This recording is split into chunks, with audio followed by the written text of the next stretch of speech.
기도하겠습니다. 하나님 감사합니다. 오늘 또 거룩한 주일, 또 하나님의 말씀을 사모하며 모인 우리 성도들을 주님 축복해 주시고, 우리의 삶 가운데 마주한 많은 슬픈 일들, 어려운 일들이 있을지라도 우리가 주님을 닮아가기를 힘쓰는 주님의 귀한 백성들 다 될 수 있도록 인도하여 주옵소서.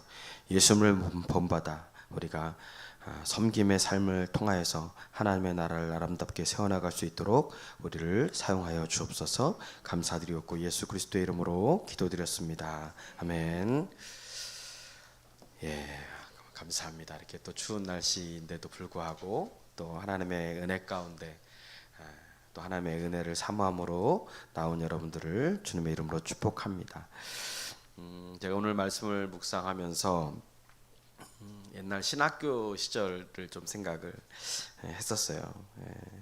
제가 신학교 다닐 때 나중에 만약에 교회를 건축할 일이 생긴다면 어떤 본질적인 문제들을 이렇게 뒤로 하고 이런 외부적으로 이렇게 생각했을 때 나는 교회를 나중에 맥도날드나 스타벅스 같이 좀 만들었으면 좋겠다, 이런 생각들을 했었어요.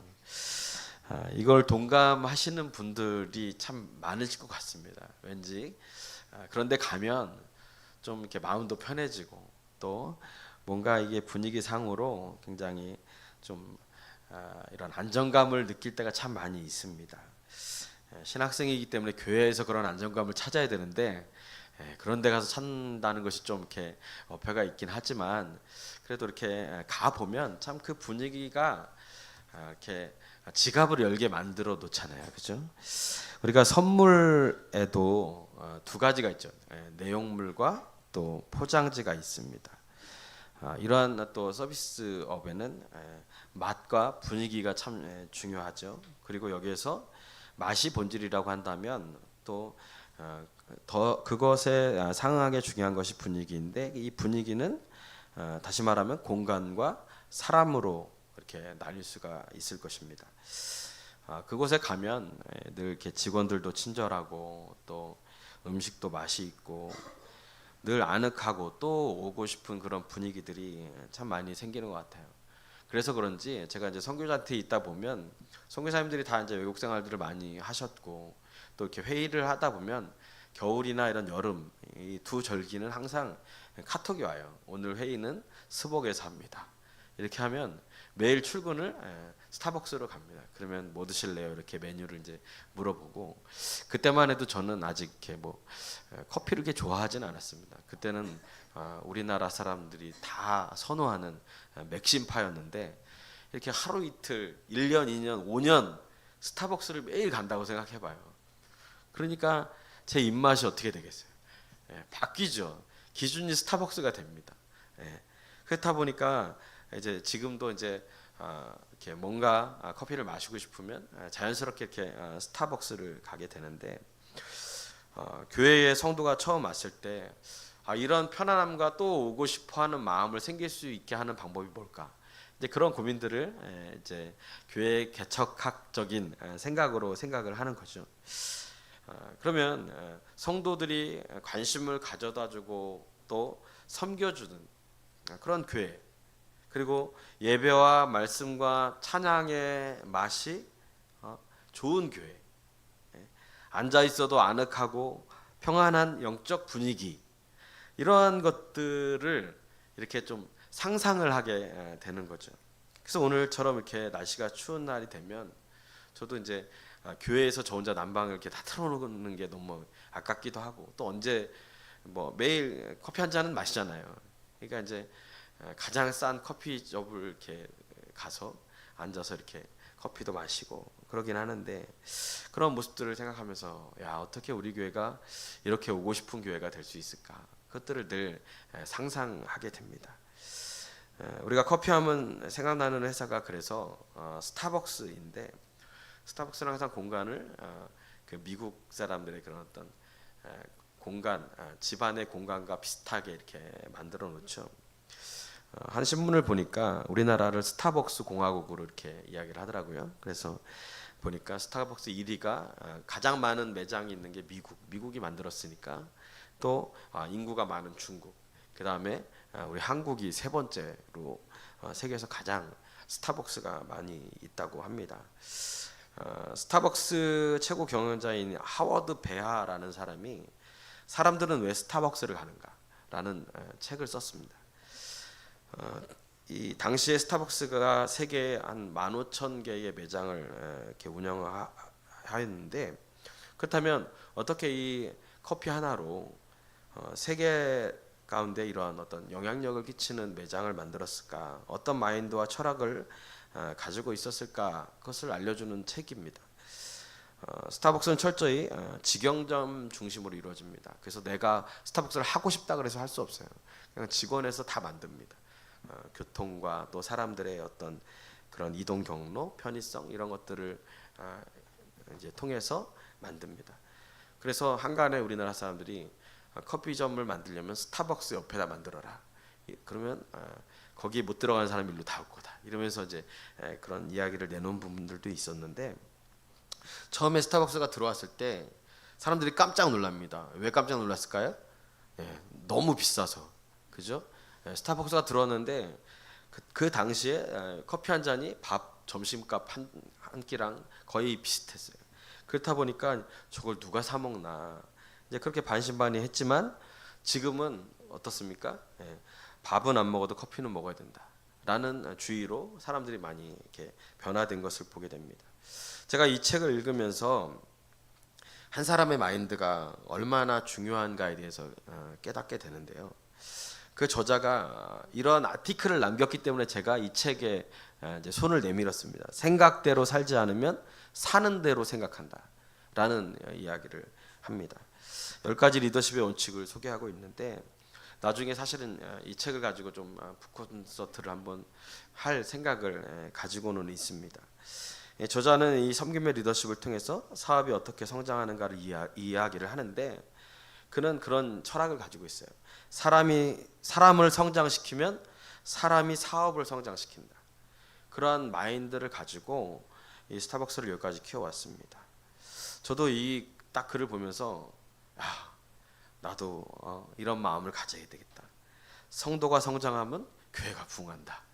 이렇게 나름대로 적용을 해보게 됩니다. 특별히 이 스타벅스는 직원이라는 존칭을 쓰지 않아요. 파트너라는 단어를 씁니다. 그리고 본사라는 그런 이름도 쓰지 않습니다. 지원센터라고 부릅니다.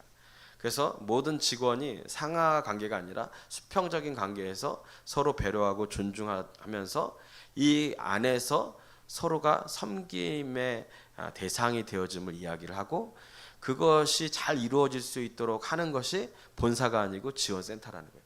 그래서 이 일하는 사람들조차도 어떤 노예 근성을 가지고 일을 하는 것이 아니라 이 스타벅스에서 일하는 동안 행복하게 섬길 수 있도록, 서비스를 할 수 있도록 만드는 것이 지원센터의 그런 중요한 임무라고 이렇게 이야기를 하는 것을 보게 되었습니다. 결국 그러한 곳에서 일하는 직원들, 그 사람들은 얼마나 큰 자부심을 갖겠습니까?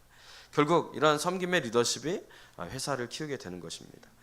오늘 예수님은 자신이 이 땅에 오신 이유가 하나님의 계획, 하나님의 생각대로 종된 삶을 살기 위함이었음을 제자들에게 다시 한번 각인시키고 말씀해주고 계십니다. 예수님이 완성하려고 하는, 하나님이 생각하는 하나님의 나라는 힘이 아닌 섬김의 기쁨이 충만한 나라다라는 것을 우리에게 말씀해주고 있습니다. 여러분, 사람이 성숙할수록 받는 기쁨보다 주는 기쁨이 더 커지는 것을 아시나요? 저도 어렸을 때는 이렇게 받는 게 너무 좋았는데, 이제 점점 나이를 먹으니까 돈을 벌면 이걸로 내가 어떻게 내 사랑하는 가족들을 섬길 수 있을까, 또 교회를 이렇게 섬길 수 있을까, 이런 마음들이 늘 생기게 됩니다. 그래서 자꾸 사랑하면 뭔가를 주고 싶고 섬기고 싶고 그런 마음이 생깁니다. 그래서 교회 안에서도 이제 우리가 신앙적인 부분들은 개인과 하나님과의 관계이기 때문에 이게 측정이 쉽지는 않잖아요. 그러나 뭘 보면 알 수 있냐면 그 사람의 예배 생활과 그 사람의 섬김의 태도를 보면 알 수 있습니다.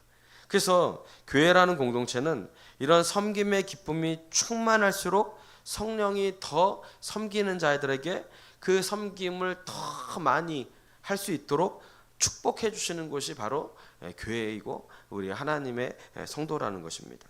그래서 이러한 섬김의 기쁨을 빼앗기지 않도록 우리는 늘 겸손함으로 하나님 앞에 구하고 또 하나님께 영광을 돌리는 것입니다. 그래서 교회는 하나님이 이 땅에 세우신 섬김의 모델하우스라고 이야기할 수 있는 거예요. 천국의 모델이 되어야 합니다. 본문으로 돌아와서 같은 길을 걷고 있는 이 제자들과 예수님의 모습이 대비되어서 나옵니다. 예수님과 제자들은 같이 걸어가고 있지만 전혀 다른 길을 걷고 있는 것으로 우리에게 비춰지고 있습니다. 예수님과 제자들은 가이사라 빌립보에서 쉬면서 사역을 이제 어느 정도 정리하는 단계에 이르게 됩니다. 그리고 변화산의 기적을 경험한 후에 이제 마지막 사역을 위해서 예루살렘으로 가는 일만 남아 있습니다. 그래서 예루살렘으로 이제 가려면 이 가이사라 빌립보가 이스라엘의 가장 북단에 위치해 있었기 때문에 다시 가버나움, 예수님이 전적으로 사역을 많이 했던 이 갈릴리 지역의 가버나움을 지나가야 합니다. 그래서 다시 이제 가버나움을 들르게 되는 것이죠. 그래서 여기에는 우리가 뭐 베드로의 집도 있을 것이고 예수님이 늘 사역하던 이 고향과 같은 곳이기 때문에 이제 마지막으로 이곳에 들려서 이제 많은 사람들과 어떻게 보면 마지막 인사를 하게 되는 것이죠. 그래서 이곳에서 이제 그런 마무리를 하고 최종 목적지인 예루살렘으로 이제 향해서 가야 하는 것입니다. 그리고 거기에서 도달하면 이제 이 땅에 예수님께서 오셨던 궁극적인 사명을 위해서 고난을 받게 될 것이고 십자가에서 죽으심을 당하시고 또 인류를 구원하시는 큰 사명을 이제 수행해야 하는 것입니다. 하나님이 생각하시는 하나님 나라를 세우기 위해서는 전제되는 것이 무엇입니까? 희생입니다. 섬김입니다.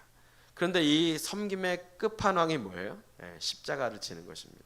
내가 죽기까지 순종하고 죽기까지 섬기는 일, 그것이 마지막 감당해야 할 예수님의 사명이었던 것이죠. 이 말은 이제 하나님이 육신이 되셔서 이 땅에 오신 그 섬김의 과업이 마지막에 이르렀다, 막바지에 이르렀다는 것을 보여주게 됩니다. 그 십자가의 길을 품고 계셨기 때문에 더욱더 자신의 사명에 예수님은 집중하게 되어집니다. 그리고 그 사명을 사도 바울은 뭐라고 이야기를 하냐면 빌립보서 2장 6절에서 8절 말씀 함께 읽겠습니다. 시작. 그는 근본 하나님의 본체시나 하나님과 등됨을 것으로 여기지 아니하시고 오히려 자기를 비워 종의 형체를 가지사 사람들과 같이 되셨고 사람의 모양으로 나타나사 자기를 낮추시고 죽기까지 복종하셨으니 그 십자가에 죽으심이라. 예수님께서 이 땅에 오셔서 가장 마지막 가장 큰 섬김의 모습으로 하나님의 나라를 완성시키려고 필요했던 모습이 바로 죽기까지 순종하는 그런 섬김의 모습이었습니다. 예수님은 하나님의 권리를 내려놓고 사람과 같이 낮아지셨을 뿐만 아니라 오히려 종의 모습으로 오셔서 죽음으로 섬겨야 하는 사명을 감당하셨습니다. 이것이 하나님의 생각이고 하나님의 철학이고 또 하나님의 계획이었던 것입니다. 여러분, 종의 가치는 어디에 있습니까? 종에게 있어서 가장 큰 가치는 자기를 낮추는 데에 있습니다. 내가 높은 마음을 가지면 종이라는 이름을 달 수가 없죠. 내 의지, 내 생각, 이러한 내 감정 이런 것보다 주인이 명령하는 그 말씀에 순종하는 것이 종에게 있어서 가장 중요한 사명입니다. 예수님이 그 본을 보이셔서 나같이 은혜도 모르고 나 잘난 줄 알고 사는 날 위해서 죽기까지 종이 되시려고 이 땅에 오셨다는 겁니다. 그것을 믿는 믿음이 그것이 신앙이에요. 그런 비장한 계획을 예수님은 제자들에게 말씀으로도 하시기 시작합니다. 예수님은 가이사라 빌립보에서 제자들의 제대로 된 고백을 듣고서 이제 하나님의 때가 되었음을 하나님께서 기억하시죠. 그리고 이제 하나님의 마지막 목적, 하나님의 계획을 이제 말씀해 주십니다. 그래서 가이사라 빌립보에서 예수님은 제자들에게 사람들이 나를 누구라고 하느냐라고 이제 제자들에게 물어보시죠. 그때 제자들이 뭐라고 합니까? 사람들이 보니까 엘리야라고도 하고 세례 요한이라고도 하고 더러는 선지자 중에 한 사람이라고 이야기도 합니다. 그렇게 이야기를 하죠. 그때 예수님이 또 불현듯 기습 질문을 던집니다. 그러면 사람들은 그렇게 생각하는데 너희들은 나를 누구라고 생각하냐? 너희들은 나를 어떻게 생각하고 있냐? 라고 물으십니다. 아마 우리가 예수님을 잘 믿어도 또 우리가 신앙생활을 오래 해도 불현듯 갑자기 이런 질문을 탁 던지면 다 말문이 막힐 수밖에 없죠. 확신에 차서 이야기할 수 없습니다. 그런데 나서기 좋아하는 베드로가 나서요. 그리고 베드로가 너무나도 유명한 신앙 고백을 하죠. 주는 그리스도시요 살아계신 하나님의 아들이십니다. 이 고백은 사람이 생각해도 도저히 할 수 없는 고백이죠. 그래서 그 이 고백을 듣고 예수님이 그렇다 바요나 시몬아 이것을 깨닫게 하신 분은 내 안에 하나님이 이것을 깨닫게 해주셨다 라고 기쁘게 생각을 하십니다. 서비스직에서 일을 시작하기 전에 반드시 하는 일이 있어요. 직원을 채용하고 하는 일이 있어요. 그것은 뭐냐면 직원 교육입니다. 그 직원 교육은 두 가지로 이루어집니다. 첫째는 회사의 철학을 알려주는 것입니다. 둘째는 서비스를 어떻게 할 것인지 훈련을 시키는 것입니다. 서비스는 어떻게 훈련이 되어집니까? 그 철학을 인지할 때 그 철학을 가지고서 서비스를 해야 올바른 직업 정신이 나오게 되는 것이죠. 하나님은 제자들을 사용하시기 위해서 하나님이 누구신지 신앙의 철학을 지금 확인하고 계시는 것입니다. 이러한 신앙의 철학이 있어야 너희가 하나님의 사명을 감당할 수 있다. 바른 신앙의 삶을 살 수 있다. 그리고 이제 오늘 그 철학으로 하나님의 자녀는 어떻게 살아가야 되는지 그 중심에 무엇이 있는지를 우리에게 말씀해 주고 계신 것입니다. 오늘 우리들도 주님의 사명을 감당하기에 앞서서 우리의 신앙을 그래서 돌아봐야 합니다. 나는 왜 하나님의 은혜를 따라 제대로 된 신앙생활을 못하고 있는 것일까?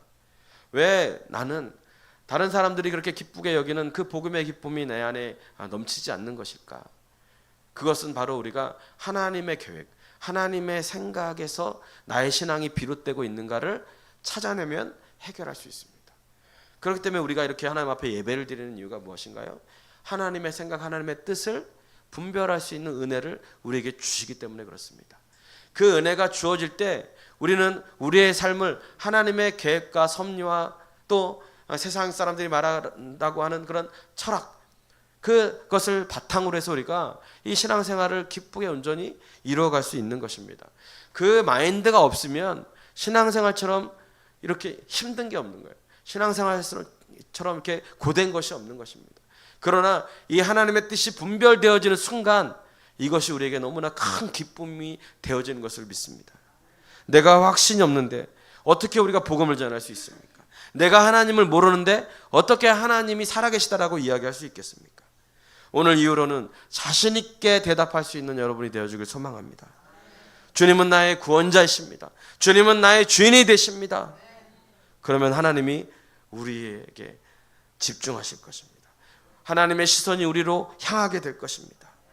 우리에게 말씀을 주신 하나님, 선물로 영생을 주신 그 하나님을 믿음으로 간직하시고 고백하면 하나님의 마음이 들떠 있게 돼요. 하나님이 막 설레게 됩니다. 여러분, 우리가 하나님의 은혜로 설레는 것도 있지만요, 하나님을 우리가 설레게 하실 수 있습니다. 올 한 해 여러분이 하나님의 말씀에 순종함으로 하나님의 마음을 가슴 뛰게 하고 하나님을 설레게 함으로 하나님이 여러분을 향해서 어떤 복을 줄까 늘 고심하게 만드는 우리 성도들이 됐으면 좋겠습니다. 성경 연조를 우리가 요즘에 외우고 있죠. 신앙생활, 여러분 신앙 고백 할 수 있습니다. 성경 암송하면 할 수 있어요. 요한복음 3장 16절을 인용해서 독생자를 주시기까지 사랑하셔서 우리를 구원하신 분이 하나님이십니다. 요한복음 14장 6절을 통해서 길과 진리요 생명이 되신 하나님이 나의 하나님이십니다. 요한복음 1장 12절을 통해서 우리를 자녀 삼으신 아버지 되신 분이 하나님이십니다. 로마서 1장 17절 말씀을 통해서 믿음으로 우리를 의롭게 여기시며 구원하신 분이 하나님이십니다. 예. 그렇기 때문에 성경 암송해요. 예. 지난주에 너무 감동받았어요. 여정대에 교제하라고 내비뒀더니 여기 와서 성경 암송하고 있더라고요. 예. 저도 기쁘지만 하나님이 얼마나 기쁘실까요? 예. 결국 그 말씀이 내 안에 살아있을 때 그 말씀이 나를 살게 하고 그 말씀이 나의 입술을 고백하게 하고 그 고백이 나를 하나님의 자녀로 살게 하는 원동력이 되는 것입니다. 그런데 문제는 예수님이 이제 고난을 받게 되고 죽은 뒤 사흘 후 살게 된다라는 이 계획을 제자들에게 말씀하는 거예요. 그때 또 누가 나섰을까요? 베드로가 나섰습니다. 벌쩍 뛰면서 손을 들면서 안 됩니다. 어떻게 그럴 수 있습니까? 왜 그랬을까요? 예수님이 지금 이 말씀하시는 계획과 자신의 생각과 맞지 않다라는 거예요. 아니 내 생각은 이런데 내 계획은 앞으로 이런데 예수님 그렇게 말씀하시면 어떡합니까? 그러면 내 계획에 차질이 생깁니다. 근데 여러분 이게 베드로만의 생각이었을까요? 예수님은 그러자 뭐라 그래요? 사탄아 내 뒤로 물러가라 라고 이야기를 하는 겁니다. 하나님은 하나님의 백성으로 살아가는 우리에게 하나님의 마음을 하나님의 생각을 따르지 않는 것은 누가 주는 마음이라고요? 사탄이 주는 마음으로 하나님이 생각하고 있다는 거예요. 주님의 이 제자 훈련은 제자들이 하나님의 나라의 군사로서 세워져 나가는 것인데 자신의 명예와 자신의 정욕을 위해서 살아간다면 그것은 하나님의 계획도 하나님이 우리를 택하신 이유도 될 수 없다는 것입니다. 내가 주인 되려고 예수님 믿지 종 되려고 예수님 믿나? 라는 마음이 지금 이 제자들의 마음에 있었던 것입니다. 자기를 부인할 줄 알고 자기 십자가를 질 줄 알고 주님만을 따를 수 있는 하나님 나라의 제자가 되기를 원하는 것이 하나님의 마음인데 그것을 아직 제자들이 온전히 깨닫지 못하고 있는 것입니다. 그럼에도 이 십자가의 길을 향해 걷고 있는 이 예수님과는 달리 제자들은 가슴속에 계속해서 그 야망과 꿈을 숨기고 세상적인 욕망과 영광의 길을 감추고 예수님을 따라갑니다. 더군다나 제자들은 길을 걸으면서 그러한 속내를 이제 예수님 앞에서 얘기할 수 없으니까 서로 이야기를 하는 거예요. 눈치를 보면서 이야기를 하는데 논쟁이 붙는 겁니다. 이 논쟁의 발단이 어디서 시작되었을까요? 예수님이 이 베드로와 야고보와 요한 이 셋만 데리고서 변화산에 오르게 되잖아요. 그때 이미 제자들의 마음 가운데는 불편한 마음이 있는 거예요. 아니 저들이 뭔데? 저들은 우리 대표야? 뭐야? 왜 우리는 여기 있고 저 사람 세 사람만 데리고 가는 거야? 그럼 우린 뭐지? 장차 예수님이 예루살렘 성에서 이제 새로운 나라를 메시아 왕국을 세우실 텐데 그럼 우리는 뭐야? 우리는 어떻게 되는 거야? 마가복음 10장을 보면 세베대 아들 야고보와 요한이 그 마음을 숨기지 않아요. 선생님께서 영광을 받으실 때에 나로 하여금 우리로 하여금 한 사람은 우편에 한 사람은 좌편에 앉게 해달라고 그렇게 자신들의 어떤 욕망을 드러냈죠. 그리고 어머니 치맛바람까지 동원해가지고 그것들을 확인하고자 하죠. 이 때문에 다른 제자들은 분을 내는 겁니다. 왜요? 이제 좀 있으면 새로운 나라가 생길 텐데 나도 한몫하고 싶은데. 사실 이 모습이 우리에게 한심해 보이죠. 우리는 하나님의 말씀을 알고 있기 때문에 그리고 이 상황 가운데서 뭐가 옳은 길인지 알고 있기 때문에 우리는 지금 이 제자들의 모습이 너무나 형편없게 보일 수 있습니다. 그런데 당시에 이러한 메시아가는 사람들에게 너무나 보편적인 그런 모습들이었습니다. 왜냐하면 이 예수님이 정말 메시아라면 정말 우리 생각대로 우리 민족도 지금 이 박해받고 억압받고 있는 이 로마로부터 해방될 것인데 예수님의 이 수많은 기적을 보라는 거예요. 수많은 병자가 치료되어지고 귀신들이 떠나가고 또 떡 5개로 수천 명을 먹이시고 갈릴리 바다도 풍랑도 잔잔케 하시고 물 위로 걸어오시는 분이시고 죽은 사람도 살리시는 분이시고 우리 세상이다. 이제 고생길 다 끝났다. 예수님 믿으면 이제 내가 원하는 대로 바뀔 거야. 그러니 제자들은 조금만 버티면 될 것이라고 기대했을 것입니다. 여러분, 우리는 다른가요? 우리의 신앙생활의 목적은 다른가요? 정치인들을 보면 선거 전에는 한결같이 뭐라 그래요? 국민의 종입니다. 이렇게 이야기를 해요.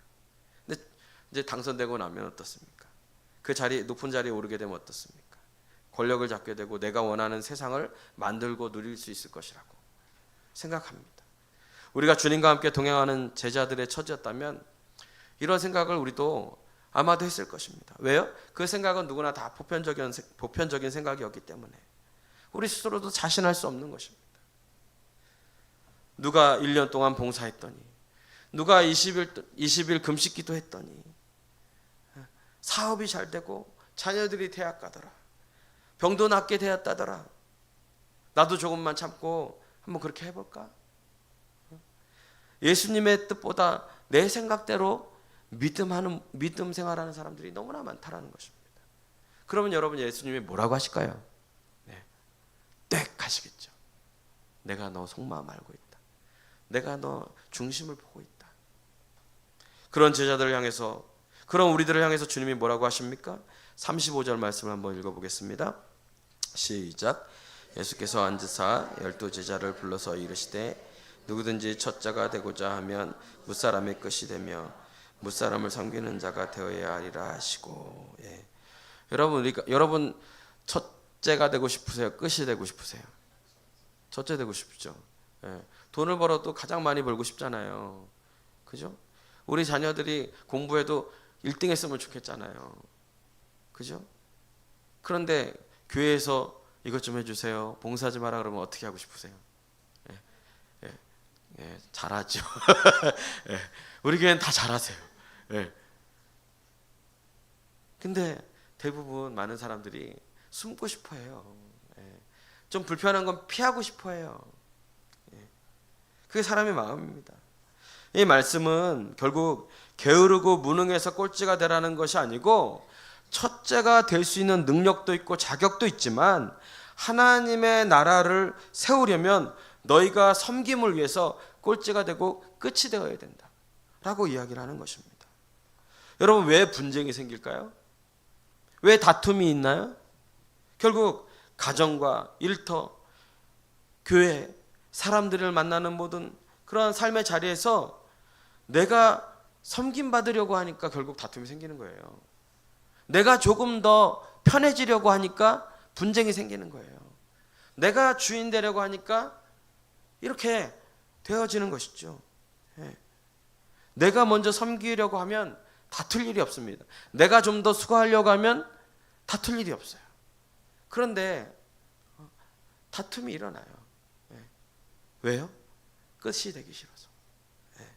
자존심 때문에. 예. 이것이 하나님 나라의 원리입니다. 예수님의 제자라면 누구나, 그리고 주의 몸된 교회가 어떠한 태도를 가져야 할지 예수님께서 우리에게 가르쳐주고 있는 겁니다. 오늘 교회에서 잃어버린 리더십이 있다면 그것은 섬김의 리더십이죠. 하나님께 인정받고 사람에게 인정받고 싶다면 우리는 이것을 배워야 합니다. 그래서 우리 늘푸른교회는 정말 섬김의 기쁨이 충만했으면 좋겠어요. 그 얼굴에 섬김이 써 있었으면 좋겠고요. 그 사람을 보면 야, 은혜가 된다. 얼굴만 봐도 은혜가 된다. 그 모습만 봐도 은혜가 된다 라는 생각들을, 그런 마음들을 가졌으면 좋겠어요. 제가 가끔 은근히 질문할 때가 있죠. 어떻게 성도님은 이렇게 헌신도 잘하고 봉사도 잘하시고 도대체 누구한테 배우셨어요? 도대체 어떻게 이렇게 사랑의 마음으로 섬길 수 있어요? 그러면 누구라고 말할 수 있어야 되나요? 예. 목사라고 얘기하면 안 돼요. 예. 예수님 때문에 그래요. 예수님이 나 만나주셔서 날 이렇게 변화시켜 주셨어요. 예수님의 사랑을 생각하고 기억하니까 지금 내가 이 섬기는 거는요 정말 아무것도 아니고 아직도 너무너무나 부끄럽고 부족해요. 이렇게 이야기할 수 있어야 돼요. 예수님 만나고 이렇게 됐다고, 예수님이 다 하셨다고, 예수님이 나와 함께 하시기 때문에 감당할 수 있었다고, 이렇게 고백할 수 있는 성숙한 그리스도인이 되어야 되지 않겠습니까? 주님이 바리새인들의 교만과 위선을 꾸짖으시면서 이야기하신 말씀이 있어요. 우리 마태복음 23장 11절로 12절 말씀 보겠습니다. 시작. 너희 중에 큰 자는 너희를 섬기는 자가 되어야 하리라. 누구든지 자기를 높이는 자는 낮아지고 누구든지 자기를 낮추는 자는 높아지리라. 내가 낮아지고자 노력하면요 하나님께서 그 사람을 높여주시더라고요. 내가 높여지려고 하니까 갈등 생기는 거예요. 내가 계속 낮아지고 섬기고 베풀고 그렇게 힘쓰면요 내가 간구하지 않아도 하나님이 높여주세요. 그래서 앞에서는 이야기 안 해도 뒤에서 나도 저렇게 살고 싶다, 나도 저런 믿음 갖고 싶다, 나도 저런 믿음을 주신 하나님 믿고 싶다, 이런 생각들을 하게 되는 것입니다. 그래서 예수님이 이렇게 바리새인들과 서기관들이 자신을 높이려고 하는 그런 모습들을 반박이라도 하듯이 그거 잘못된 거다 라고 이야기하는 거예요. 인기에 착각하지 말라는 겁니다. 내가 아는 지식에 속지 말라는 것입니다. 몸과 마음을 낮추라고 하는 거예요. 누가복음 22장을 보면요 제자들이 누가 크냐라고 서로 막 또 싸웁니다. 그때 예수님이 이야기하는 거예요. 왕들은 백성들 위해 군림한다. 그리고 백성들은 권세를 가진 자들이 힘이 있으니까 그들이 이 나라를 이끌어가니까 은인으로 생각한다. 그러나 너희는 그렇지 않다. 너희 가운데 가장 큰 사람은 저 어린아이와 같이 스스로를 낮추는 자다. 또 다스리는 사람은 섬기는 자와 같이 되어야 된다 라고 이야기를 하는 거예요. 그러면서 내가 지금 그 일을 행하고 있다. 나를 바라봐라. 내가 가는 길을 너희들이 걸어가길 바란다 라고 말씀하고 계시는 겁니다. 주님은 섬김의 본을 우리들에게 보여주셨습니다. 고난중간 제자들의 발을 씻겨주시고 또 십자가를 앞둔 상황 속에서도 우리를 사랑하실 때 끝까지 사랑하시는 주님의 모습, 그 섬김의 모습을 보여주셨습니다. 주님은 온 생애를 통해서 섬기셨고 섬기기 위해 사셨습니다. 섬기기 위해 죽으셨습니다. 십자가에서의 죽음보다 더 감동적인 섬김과 사랑이 무엇이 있겠습니까? 주님은 섬김과 겸손과 희생이 얼마나 놀라운 가치를 가지고 있는 것인지 이 제자들에게 알려주고 싶으셨던 것입니다. 하나님은 이러한 사랑과 섬김의 원리를 베드로의 신앙 고백 위에 교회라는 이름으로 세상을 섬기도록 우리를 불러주셨음을 말씀해주고 계십니다. 교회는 섬기기 위해서 존재합니다. 교회는 하나님을 섬기고 한 영혼을 섬기기 위해서 존재합니다. 그래서 교회는 섬김의 만물상이 돼야 돼요. 신앙 고백은 사랑과 섬김으로 확증되어지는 것입니다. 그러므로 교회는 달라야 합니다. 성도는 달라야 합니다. 교회는 섬김의 모델하우스가 되어야 돼요. 누구나 교회를 오면 천국을 바라볼 수 있도록, 천국이 과연 어떤 곳인가를 이 교회를 오는 사람들이 깨닫고 정의할 수 있어야 됩니다. 그것을 어떻게 정의할 수 있습니까? 성도들의 삶을 통해서 하나님의 나라를 그들이 볼 수 있다는 것입니다. 그래서 아끼고 전략하고 절제해서 많은 사람들이 새 집에 들어가고 싶어 하잖아요. 왜요? 모델하우스 가보니까 너무 좋거든요. 야, 이런 집에서 살아봤으면 정말 좋겠다. 저도 가끔 우리 사모하기에는 말을 안 했지만 모델하우스 가끔 들어가다 봐요. 야, 이런 곳이 있네. 화장실이 2개네. 부러울 때가 많아요. 그런데 왜 들어가느냐? 야, 천국은 여기보다 훨씬 좋겠지. 조금만 참자. 이제 반백년 살았는데 반백년만 더 살면 이제 더 좋은데 하나님이 나 입주시켜 주실 텐데 조금만 참자. 여러분 여기 다 입주 대기잖아요, 그죠? 다 1순위예요. 믿으세요? 여러분 여기서 새빵 산다 그래서 여러분 걱정하지 마세요. 예. 여기서 당장 내년에 입주하시는 분들은 없기를 바라지만 예. 예. 예. 이제 다 입주 대기해 놨어요. 예. 예. 그냥 불안할 필요 없어요. 예. 그 사람들도 막 거기 들어가기 위해서 그거 딱 보고 나서 어때요? 야, 여기 들어가고 싶다. 그럼 가장 먼저 뭐예요? 예. 자신들의 재정을 점검하고 또 비축하고 절약해야 될 게 뭔가 이렇게 막 검소하게 살려고 하잖아요. 여러분 세상 사람들도 이 모델하우스 한번 딱 보고서 하나님 나라를 위해서 검소하게 살아가는데 하나님의 나라를 위협으로 받을 사람들이 거룩하게 구별됨으로 하나님 앞에 왜 못 살아갑니까? 살아가야죠. 근데 세상 사람들은 자신의 통장에다 그거 저축하지만 우리는 하나님의 나라를 위해서 하늘에 저축하는 거예요. 그 방법이 뭐예요? 섬김. 하나님 앞에 섬기는 거예요. 그래서 한 영혼을 섬기고 하나님의 복음을 위해서 섬기고 그것이 천국 가는 그날까지 우리가 계속해서 정립해야 할 그러한 신앙의 유산이요 자산인 줄로 믿습니다. 성경에서 섬기는 자를 헬라어로 디아코노스라고 이야기를 합니다. 믿음을 자라게 하시는 분은 하나님이신데 이 믿음을 심고 자랄 수 있도록 물을 주는 자는 사람입니다. 이와 같이 누군가에게 예수님을 믿도록 그래서 일꾼들을 하나님이 불러주셨죠. 섬기는 자로 불러주셨죠. 그 섬기는 자로 불러주셨다라는 의미가 디아코노스입니다. 바울이 그렇게 이야기를 하고 있습니다. 그래서 누군가에게 복음을 전한다면 그 일이 바로 섬김이 되어지는 거예요. 왜냐하면 그 구원을 이루기 위해서 얼마나 많은 섬김이 필요합니까? 한 영혼이 이 교회에 우리가 1년에 2번씩 이렇게 하잖아요. 새생명 축제를 하잖아요. 그 한 영혼을 위해서 우리가 얼마나 많은 수고를 합니까? 얼마나 많은 섬김을 위해서 준비합니까? 그죠? 왜요? 그 천하보다 귀한 것이고 천하보다 큰 것이기 때문에 그 섬김이 바로 복음을 전하기 위한 것이기 때문에 우리가 종이 되어서 섬겨야 하는 가장 큰 이유는 구원과 연결이 되어 있기 때문에 그렇습니다. 그렇기 때문에 구원을 위한 섬김만큼 큰 섬김이 없는 겁니다. 세상은 이기적인 그런 모습으로 살아갑니다. 오히려 자신의 욕심을 채우기 위해서 섬김을 강요합니다. 서비스를 해달라고 요구합니다. 그러나 교회는 그러면 안 됩니다. 교회는 세상과 달라야 합니다. 오히려 어떻게 저런 상황 속에서도 섬길 수 있을까? 그 힘은 과연 어디서 나오는 것일까? 고난과 이 가난과 어려움들 속에서 오히려 하나님을 사랑하고 섬길 수 있는 저 기쁨은 도대체 어디에서 나오는 것일까? 궁금해해야 합니다. 그 답이 예수 그리스도가 되기를 바랍니다. 우리가 예수님처럼 말씀에 순종하며 살아가다 보니까 우리가 어떠한 상황 속에서도 고난 가운데서도 흔들리지 않고 하나님을 쫓다 보니까 하나님이 우리의 답이 되어주셨다라고 이야기할 수 있어야 합니다. 사도 바울이 한 번은 그리스도의 비밀이 무엇을 말하는가 그 비밀의 내용을 이야기해요.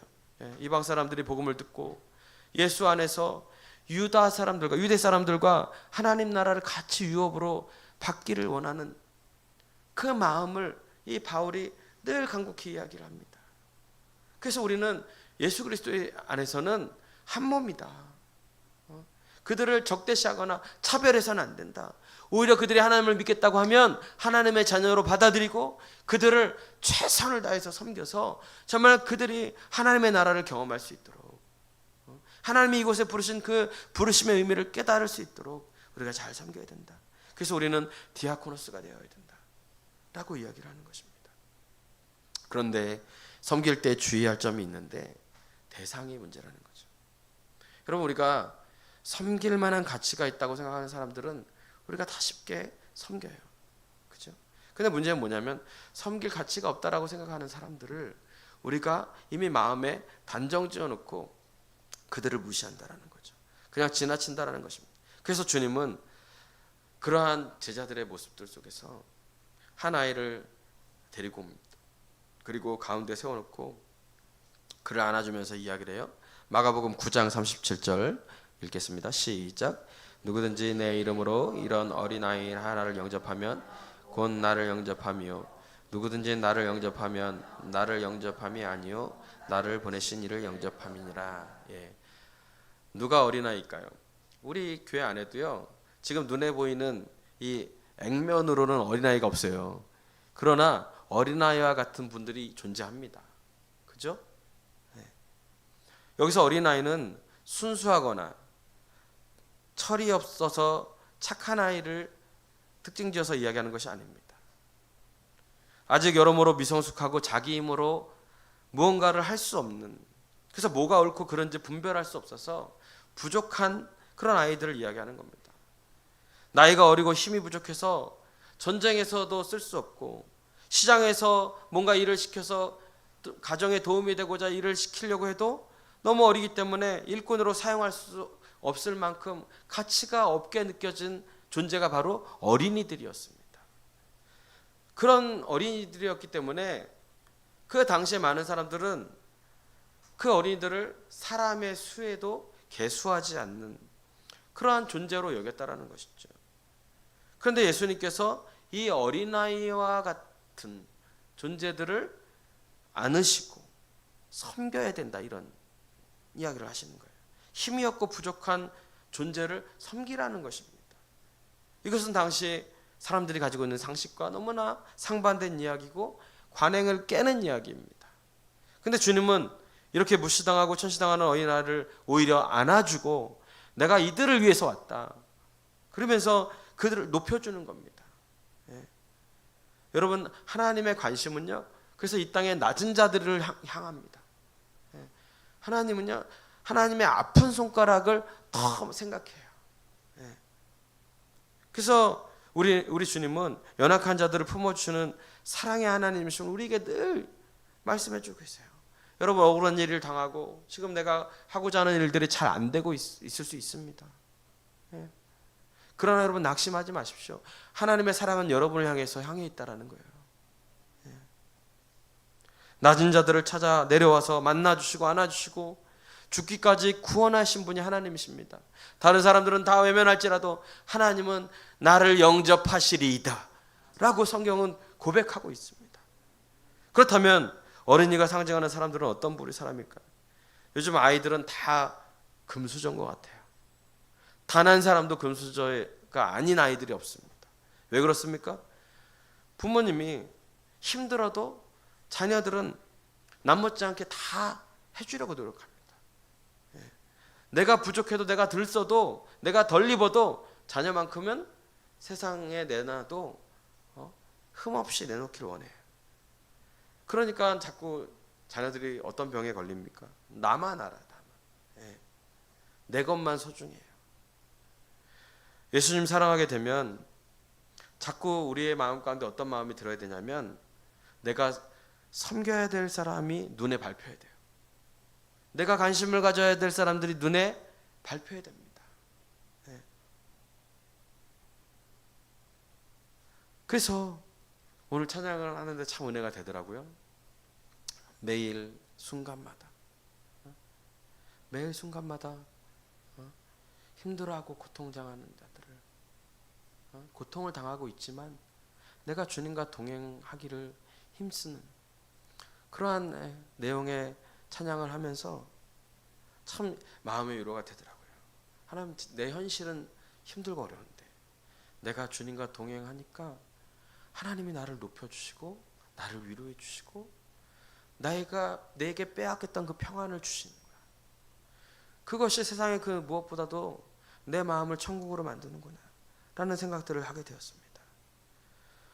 여러분, 어디 가면 내 것 못 사도 섬겨야 될 사람이 먼저 떠올라야 돼요. 하나님께 참 감사한 건 우리 성도님들이 그거 참 잘하시는 것 같아요. 어디 갔다 오면 때가 되면 참 이렇게 서로를 섬기려고 애쓰고, 또 내가 가지고 있는 것 중에서 이거 이 사람한테 더 잘 어울리겠다, 그런 거를 이렇게 잘 섬기고, 그런 모습들을 보이더라고요. 어디 갔다 오면 꼭 주일 점심에 이렇게 부록이 올라와 있잖아요. 그렇다고 해서 꼭 그거 사오라는 건 아니고요. 예. 그래도 이제 여행 좋은 데 갔다 왔으니까 미안한 마음도 있고 또 교회를 사랑하고 성도들이 생각나니까 같이 이 기쁨을 나눴으면 좋겠다. 저는 그렇게 믿어요. 교회에 부족한 것이 있으면 어떤 분들은 이렇게 자꾸 바꿔놔요. 감사한 것은 매년 우리가 섬길 수 있는 분들이 많아지고 있다는 것이 난 참 기쁘더라고요. 선교사님들, 어르신들, 또 어려운 교회, 또 소외된 사람들. 근데 어떻게 이걸 감당할 수 있을까 생각해 보니까 우리가 자꾸 섬기려고 하니까 하나님이 그 섬길 수 있는 능력을 부어주시더라고요. 하나님이 채워주시는 거 아니겠습니까? 근데 여러분 자꾸 그것을 내 주머니에 내 욕심을 채우려고 하면 그 사람 인생을 보면 늘 힘들대, 늘 없대요. 여러분 우리가 이 땅에 마음을 두기보다 하늘의 마음을 두면 하나님께서 우리에게 부어주시는 은혜가 있어요. 우리의 도움이 꼭 필요한 사람들이 주변에 있습니다. 예수님은 굶은 자들, 병든 자들, 나그네로 있는 자들, 헐벗은 자들, 이런 사람들을 돌아보는 사람들은 바로 예수님 자신에게 그렇게 한 것이라고, 그들에게 한 것이 곧 나에게 한 것이라고 하나님께서 말씀해 주고 계세요. 왜요? 그들 가운데 이미 내가 있다 라고 말씀하고 계셔요. 내가 그들 가운데 있었는데 너는 뭐 했냐? 너는 나에게 어떻게 그렇게 대할 수가 있냐? 라고 예수님이 말씀할 수 있다라는 거예요. 그러면서 최후의 심판 때에 이제 하나님께서 양과 염소를 가르듯이 영원한 형벌과 영원한 생명으로 가르실 때 그 기준을 말씀하세요. 너희가 이 땅에서 내가 너희에게 준 그 섬김의 사명을 잘 감당했는지 감당하지 못했는지 그것이 너희를 양과 염소로 가르는 기준이 될 수 있다는 거예요. 마태복음 25장 40절 함께 읽겠습니다. 시작. 내가 진실로 너희에게 이르노니 너희가 여기 내 형제 중에 지극히 작은 자 하나에게 한 것이 곧 내게 한 것이니라 하시고. 우리가 사는 이 세상은 성공한 자, 많은 것을 가진 자들이 높은 가치를 부여받습니다. 그러나 하나님은 지극히 작은 자에게 행했던 사람을 더 가치 있게 여기십니다. 그 작은 자가 누구일까요? 개인일 수도 있고 교회일 수도 있고 또 우리의 가정, 일터 아마 많이 있을 것입니다. 주님은 그 가치관을 뒤집을 것이라고 말씀하십니다. 연약한 자, 가진 게 없는 자, 작은 자를 섬기는 자라고 말씀하십니다. 그런 분들에게 만약에 큰 가치를 부여하게 된다면 하나님이 기뻐하실 것이고 하나님의 백성이 될 것이라고 우리에게 약속하고 계시는 것입니다. 이 말씀은 우리가 예수님을 통해서 하나님 나라를 경험하게 되는 것처럼 우리에게 주신 복이 있다면 우리가 하나님의 나라를 위해서 쓰임받는 통로가 되어야 된다라고 우리의 믿음이 이 입술 밖으로 우리의 행함으로 우리의 삶으로 흘러가도록 하나님께서 우리를 불러주셨다라는 사실입니다. 이와 같이 부족하고 연약하고 낮은 사람을 영접하면 그것이 누구를 영접하는 것이라고요? 주님을 영접하는 것이다. 주님을 영접하는 것이다. 그러므로 여러분 우리는 날마다 주님을 영접할 기회를 얻은 자들입니다. 이는 주님을 영접한 것은 곧 하나님을 영접하게 되는 것이고 그런 낮은 자들을 향한 성령의 뜨거운 그러한 사랑의 마음으로 우리가 작은 예수로서의 삶을 살아가기를 하나님께서 원하시는 줄로 믿습니다. 말씀을 믿으십니까? 기도하십니까? 그러면 믿음이 실상이 되어지도록 그 믿음을 살아내는 것이, 특별히 섬김의 삶을 통하여 살아내는 것이 우리에게 주시는 하나님의 말씀인 줄로 믿습니다. 부모 없으면 안 된다고 하는 것이 자녀들이죠. 그렇다면 성도들은 어떻습니까? 예수님 없으면 안 된다라고 고백할 수 있어야 돼요. 주님, 내 힘으로는 불가능합니다. 예수 그리스도의 마음을 부어주십시오. 그러면 성령께서 우리의 마음을 주장하시고 예수님이 내 안에서 역사하실 줄로 믿습니다. 마태복음 18장 3절 말씀을 함께 보겠습니다. 시작. 이르시되 진실로 너희에게 이르노니 너희가 돌이켜 어린아이들과 같이 되지 아니하면 결단코 천국에 들어가지 못하리라. 어린이는 자신이 부족한지 누구보다 잘 압니다. 그렇기 때문에 늘 부모님을 의지하지요. 나 자신을 안다는 거예요. 그래서 잘하는 것이 가장 어리면 어릴수록 가장 잘하는 것이 뭡니까? 사람을 의지하는 것을 잘합니다. 하나님은요, 우리가 하나님만 의지하는 것을 원하십니다. 그리고 우리가 하나님을 의지하는 자들을 잘했다라고 평가하십니다. 그게 신앙생활이라는 거예요. 하나님을 의지하니까 이렇게 예배드리고, 하나님을 의지하니까 기도하고, 하나님을 의지하니까 더 말씀을 붙드는 거 아니겠습니까? 그러한 삶을 살아갈 때 하나님은 잘했다라고 이야기하는 거예요. 그리고 그렇게 하나님을 의지하며 어린아이와 같은 마음으로 하나님을 붙잡는 너희들에게 천국이 보장되어 있다라고 말씀해 주고 계시는 것입니다. 우리에게는 돌이킴이 필요합니다. 변화가 필요합니다. 낮아질 필요가 있고 겸손해질 필요가 있습니다. 주님의 교회로서 새로운 자세가 필요합니다. 우리 교회는 섬김의 모델하우스가 되어야 합니다. 섬김의 모델하우스가 되려면 여러분들이 그러한 삶을 사셔야 됩니다. 섬김의 삶을 통해서 누가 들어오더라도 정말 예수님을 가장한 낮은 자들이 이곳에 들어온다 할지라도 우리가 그들을 따뜻이 대하고 섬김의 마음을 가지고 예수님을 섬기듯이 우리가 나아간다면 우리 교회는 희망이 있습니다. 하나님께서 우리 교회를 사용하실 것입니다. 하나님께서 우리 교회에 부흥을 주실 것입니다. 그 교회가 살아있는 교회인 줄로 믿습니다. 기도하겠습니다. 하나님 아버지 감사합니다.